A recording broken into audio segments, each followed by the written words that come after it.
Quand j'ai terminé deuxième du Tour en 2009, j'ai trouvé ça incroyable. Waouh! Je me tenais à côté d'Alberto, de Lance Armstrong, des grands noms. Mais l'an dernier, quand je me tenais sur le podium à Paris, j'ai regardé Alberto soulever le trophée et je me suis dit, il faut que j'aille le chercher celui-là. C'est peut-être à cet instant que le changement s'est opéré dans ma tête, que j'ai décidé qu'il fallait qu'il soit entre mes mains un jour.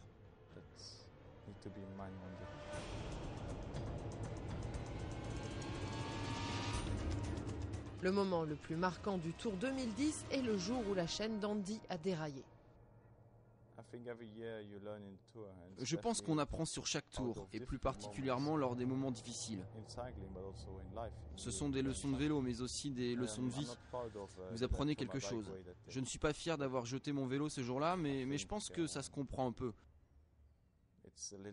J'ai perdu le Tour après cette journée, et quand j'ai terminé, je ne me contrôlais plus tout à fait, ce qui ne m'arrive pas normalement. Il en faut beaucoup pour que je m'énerve, mais c'était trop. Mais c'est clair, j'ai énormément appris sur le Tour l'année passée.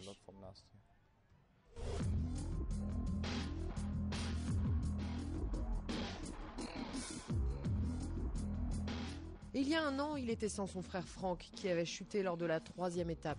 Ensemble, ils forment un tandem de feu qui pourrait bien faire la différence.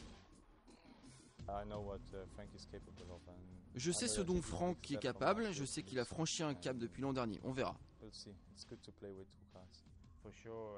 C'est sûr qu'Andy et moi, on fait tout pour rouler l'un pour l'autre.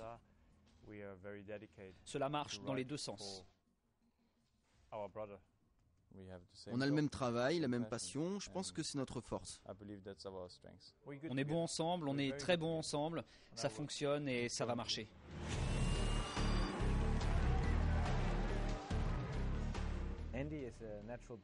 Andy est un coureur né pour le Tour de France, il ne stresse pas, il est toujours bon la dernière semaine. Je pense que parfois sa confiance lui permet de compenser son manque d'expérience. Même si vous n'avez pas une expérience folle, avec de la confiance, si vous croyez en vous, vous pouvez aller loin.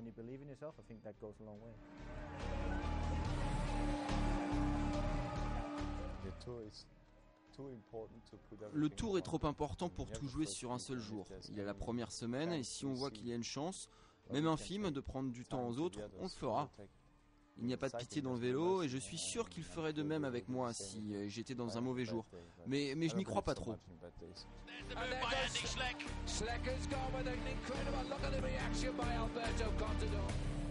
Andy Schleck a été critiqué pour une chose, un certain manque de l'instinct du tueur.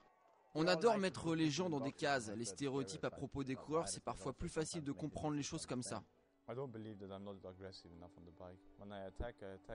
Je ne crois pas que je manque d'agressivité sur le vélo. Quand j'attaque, j'y vais vraiment. Je n'ai pas peur de perdre. Je sais que quand on y va, on prend un risque.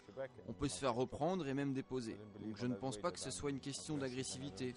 Je ne vois pas l'intérêt d'en faire des tonnes dans la presse. Parce que c'est ce que la presse attend. Ils veulent voir la guerre, la bagarre avec Contador, Schleck. Mais ce n'est pas moi, tout simplement. Je ne leur ai pas donné ce qu'ils attendaient. Et c'est peut-être pour ça qu'on m'a critiqué. Andy a une personnalité très intéressante, c'est un garçon super gentil, un bon garçon, mais il est aussi très ambitieux.